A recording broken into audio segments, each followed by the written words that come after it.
Okay, so we are going to talk about Ruby closures today. And before I can define what Ruby closure is, I want to go through some general concepts so everyone knows those concepts before we dive into the closure thing. Otherwise, it will be very difficult to grasp the concept. So I have a Ruby editor here, and you can see this thing, right? When I execute this, are you able to see this my screen? I think you guys are on mute. Yeah, Hi. yes, we can. Okay, good. Okay, good. So when you have an empty file like this here in Ruby, I just have a slate.rb. I'm using it as my scratchpad here. What do you think that Ruby has done right now for us?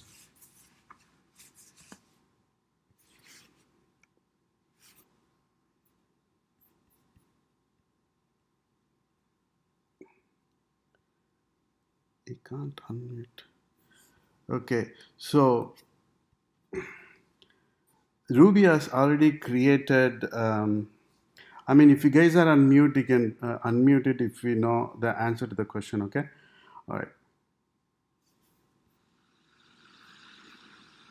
So in this case, even though you don't see anything in the editor, there is this thing called as self, which is just an object. Okay. Main is a 2S representation of a Ruby built-in class called object.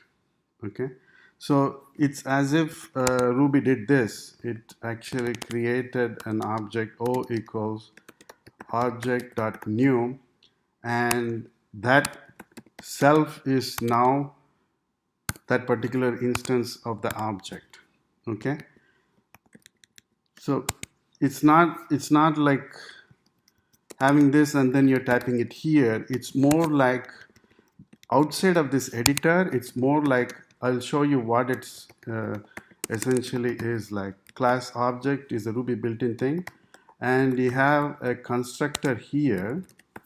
Okay, inside here, it's when whatever you're typing in the editor, when you just fire up a Ruby program, it's as if you're inside of this here, because if you do if you check the self is in this case, yeah, self in this case is just an instant of object. Okay, so if you do a class um, O equals object dot new, it's essentially that's what it is. So for instance, if we do self dot class, it's an instance of object called opt, which is a built-in object. Okay, so if you want to check, um, if you want to just check it's the 2s representation, there are two ways to do it. I can actually do this, which I just open up the eigen class and I remove the method to underscore yes. And if I do a self, I'm not going to get a main. I will get self remove method.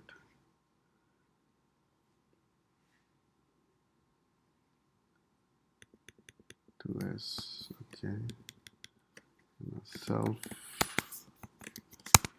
Self dot singleton class dot class eval do.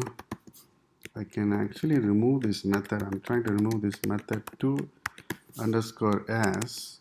So if I do yeah, you have to do a print self. Yes, you have to do a print self. The reason is it's calling the inspect. If you do a p, it will say main. Okay, otherwise it won't call the inspect method. Print will not call the inspect method, so it shows you it's a this is an instance of an object, which is like that's what a main is. It's an object that is an instance of the class called object in basic Ruby. Okay, built-in Ruby class.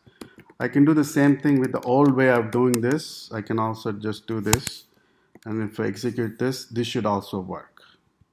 Okay, like see, it's an instance of, that's what it proves, that that what you see self is actually instance of class called object in Ruby.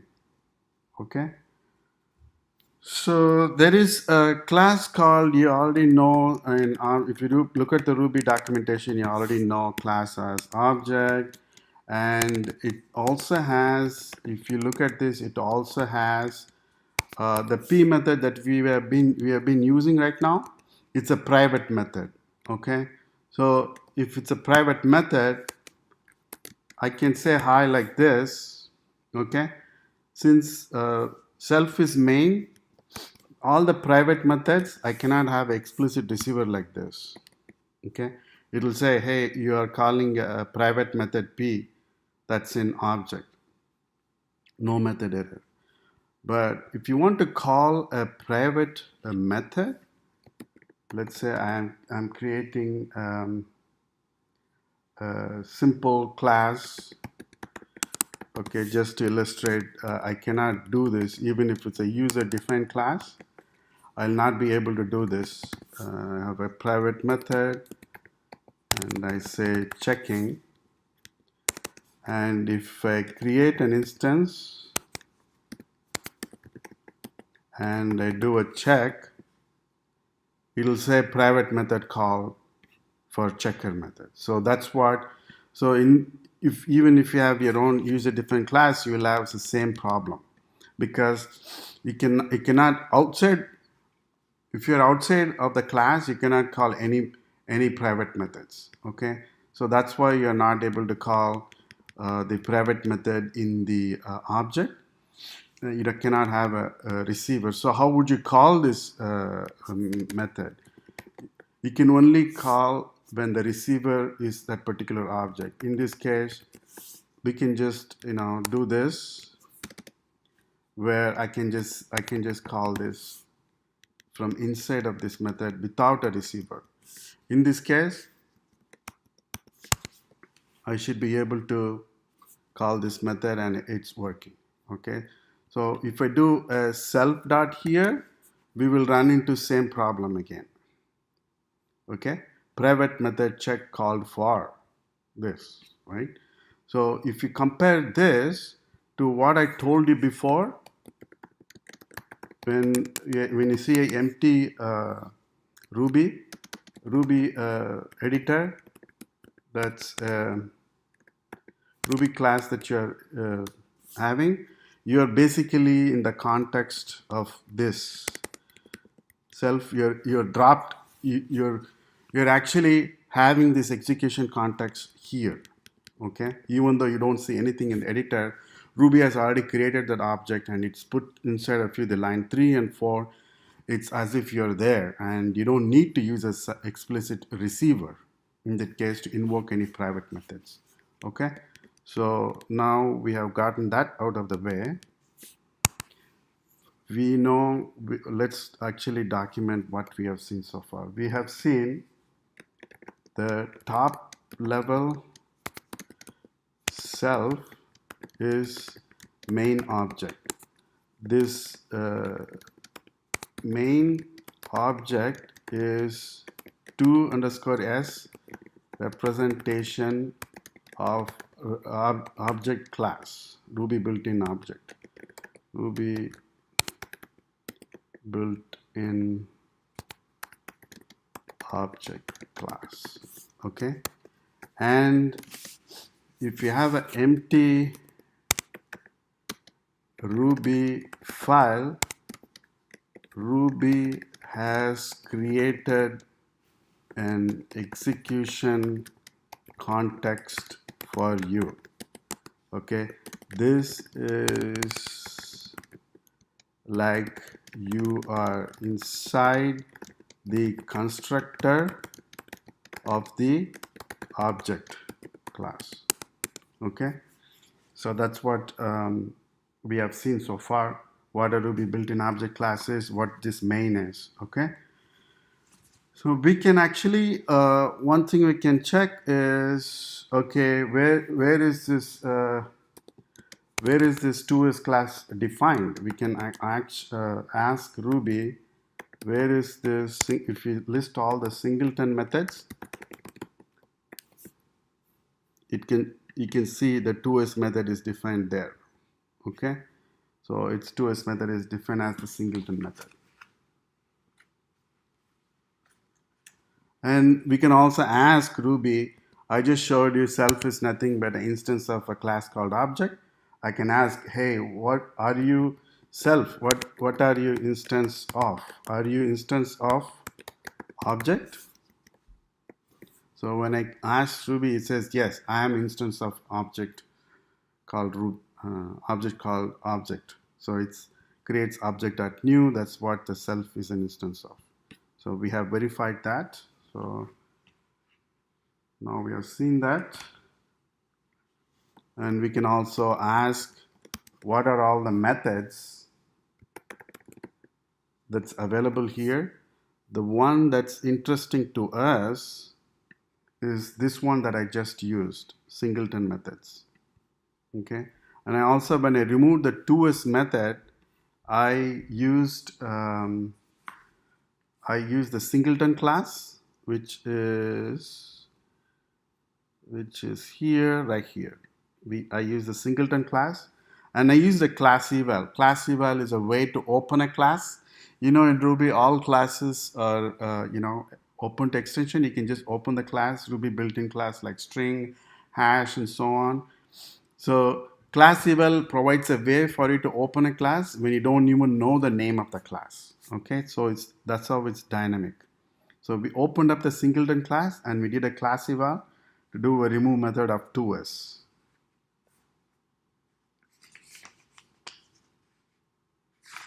Okay, so that completes that particular thing. And also I said the print method P is a private method. I can ask Ruby, hey, what are your private methods? What are the private methods of self? And here is the P. That's in the object that's defined as a private method. Besides a lot of other things that you can see here. Okay.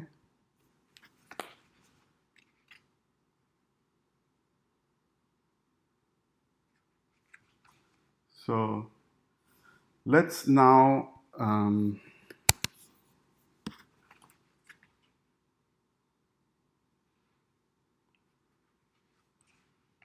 so there is always this self, and this self actually keeps changing. At the top level, if you define a local variable, obviously you can print this value here, and it prints 1. Okay, so far so good. And you can actually ask Ruby, okay, what are your local variables? Local variables.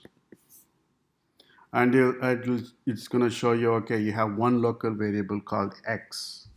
Okay, at the top level, we only have one local variable x. So now let's introduce this into the equation of having a block. I'm just using the Ruby's times method, so I can use a block here. And now I can print the value of x, right? It still is able to access the value 1 here.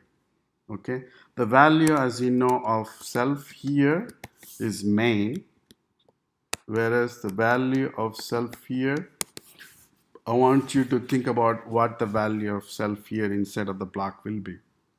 And if you know the answer, you can answer.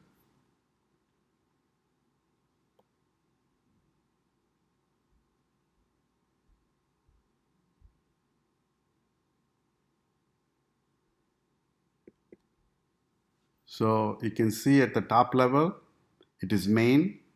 Even inside the block, the self has not changed. It's still main. And the value of x also is the same, okay? Value is 1 and 1. So the local variable is available inside this block, okay? So closure, what is the closure? In simplest terms, if you are inside of a block, inside of this block, you have access to the values, the variables that's declared outside of this block. Having these values here, accessible here, is what makes up a closure. Okay, so how is this thing useful? That's what we want to know, right? So if you have this, but that's closure. But if you have a class, and if you say I want to print x, this is not going to work, because you're going to get undefined error, undefined local variable or method x for this class. Okay, so in this case, if I have a value x equals 10, in this case it's going to give us 10. Okay, so when you define a class, it's going to have its own local variables. Okay, now I can ask Ruby, check local, what are your local variables?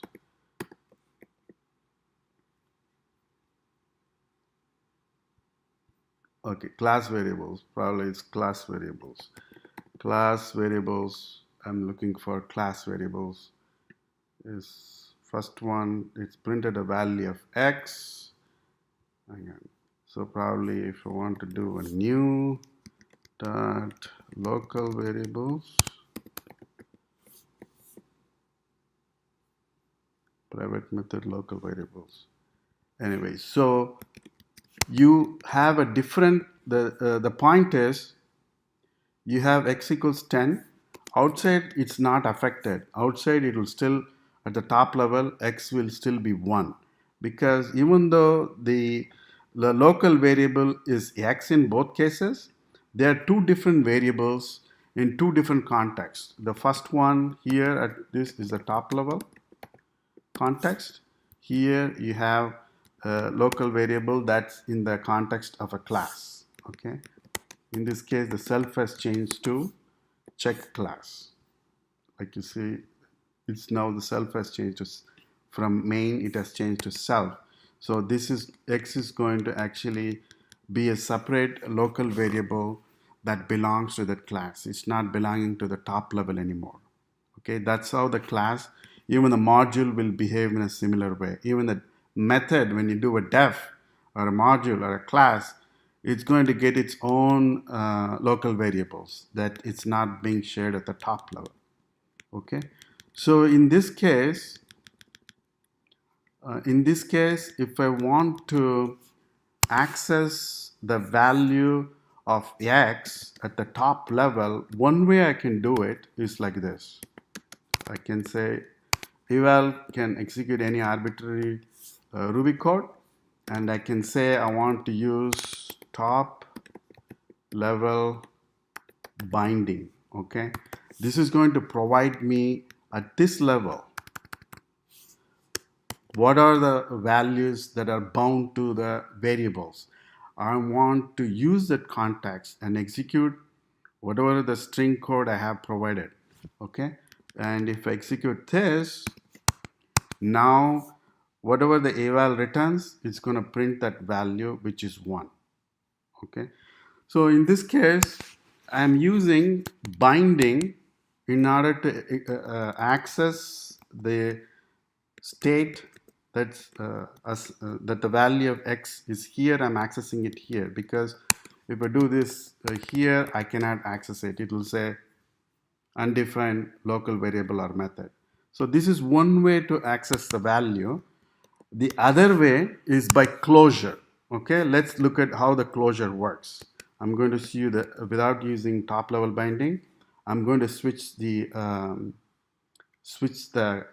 context, execution context, by defining, let's say, let's call this as hi, and I'm going to create a proc object, proc.new, that's going to print that value x.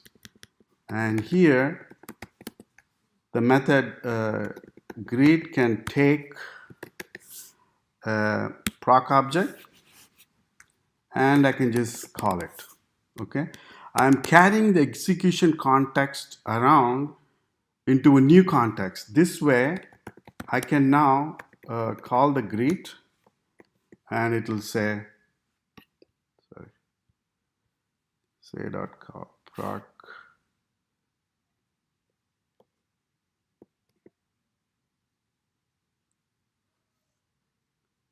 check dot greet number of arguments, line number 7.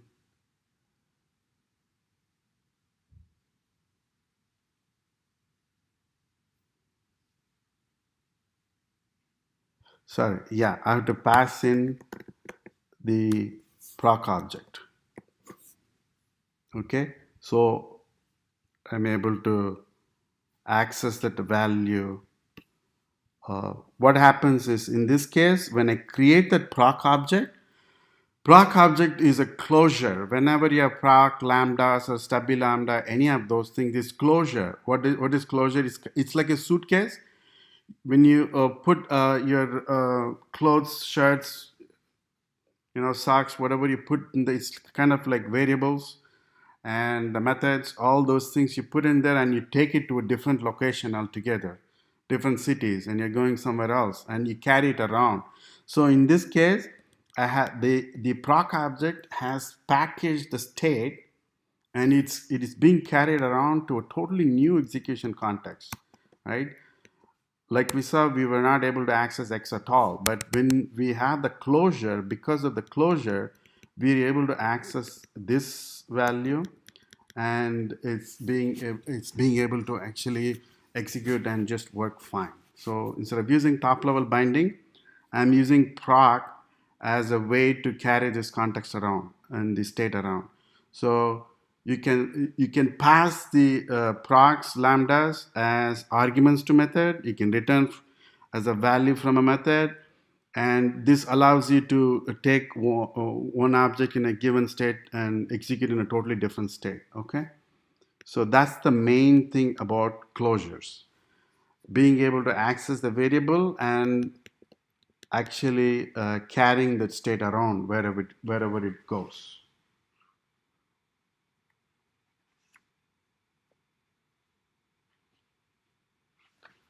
Right, so if I just do a greeter.call here, it will immediately execute. But most of the time we don't really do this. We have delayed execution, which is like we may actually have this thing here, but it's being called at some other time. Like in Rails, you could have a Rails on the model. You actually have certain validations. If some condition is true, then trigger this validation. Those happens during runtime. Those framework actually does the call and executes those conditions. So when you're writing the code, you provide this, and some other system or external events can trigger that call and execute at runtime. Okay, that's why we have that. We have a way to actually pass this thing around, carry the state around. So if we have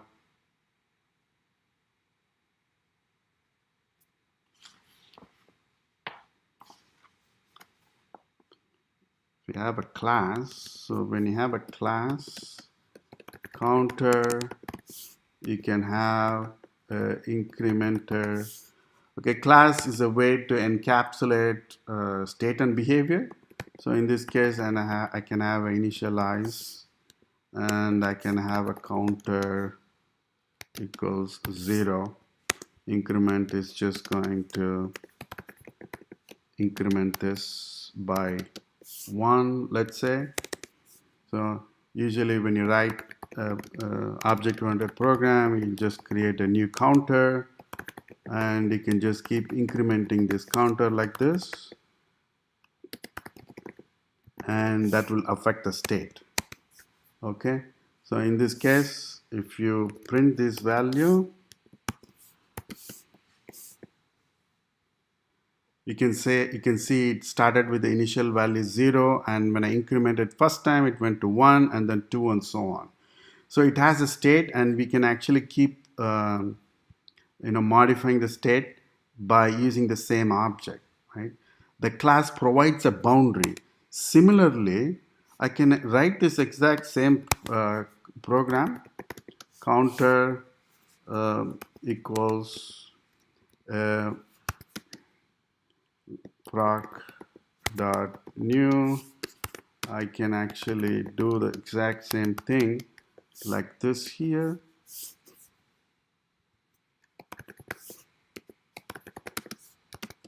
I can initialize it 0, and every time I call the counter, it's going to increment the value. Okay, but you have to do a call on this thing in order to, otherwise it's just returning a proc object. So the first time I call, it's 1. The second time I call, it's 2. So the counter is basically a functional programming construct where it creates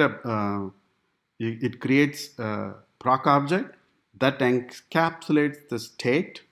In this case, the state is captured in the variable count, and it's whenever you call dot call on it, that value, the same value, the state is actually getting affected. So these two are two different ways of accomplishing the same thing. One, you use objects and the methods that operates on the internal state of the object. So it affects the variables that's declared instance variables of the class, and you expose that by using either reader or writer. Whereas in functional flavor, you have this, and you can actually just do a call every time. Call is a uniform interface. In the object-oriented version, we have an increment method. The increment is actually happening here. This is the behavior that is encapsulated by the proc object. And here is the state. Okay, so you can see how the state and behavior are encapsulated, and it's being passed to other methods and variables and so on.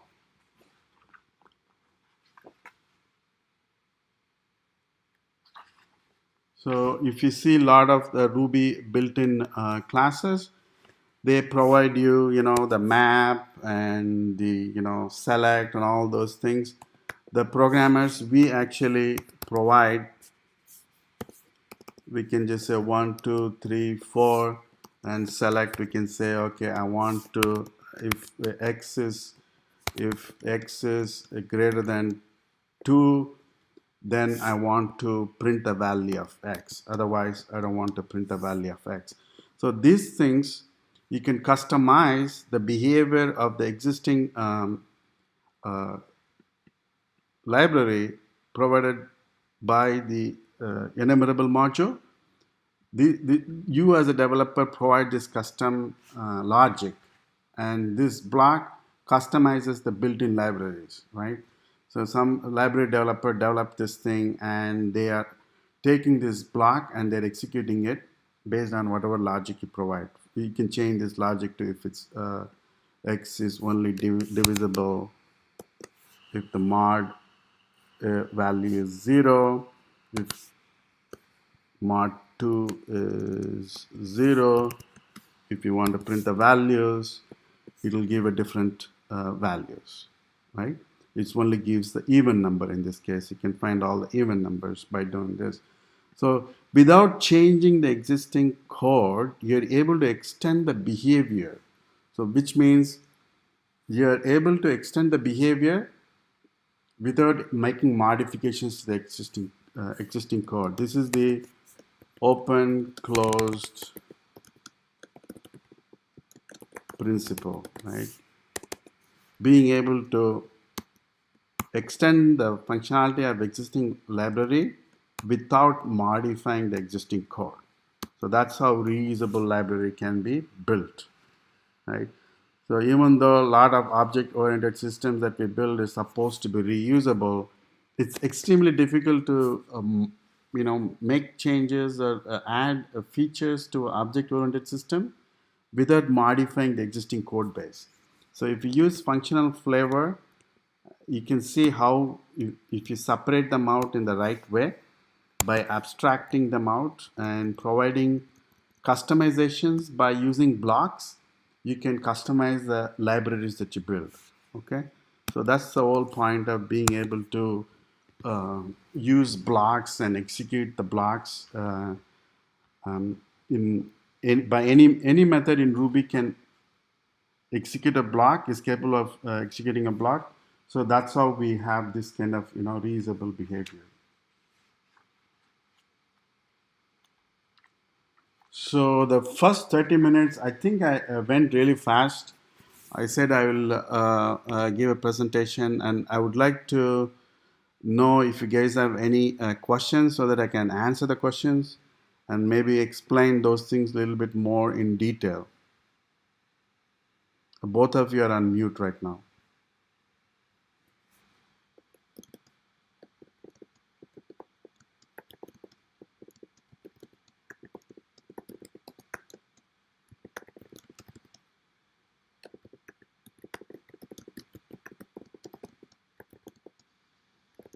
I think I got it. Thanks. Thank you. Thank you again. Hi, Andre. Do you have any questions?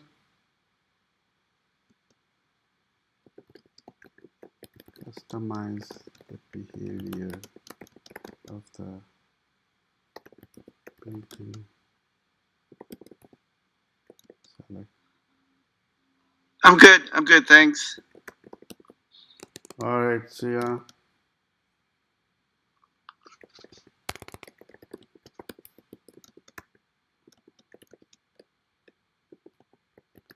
HAOCP.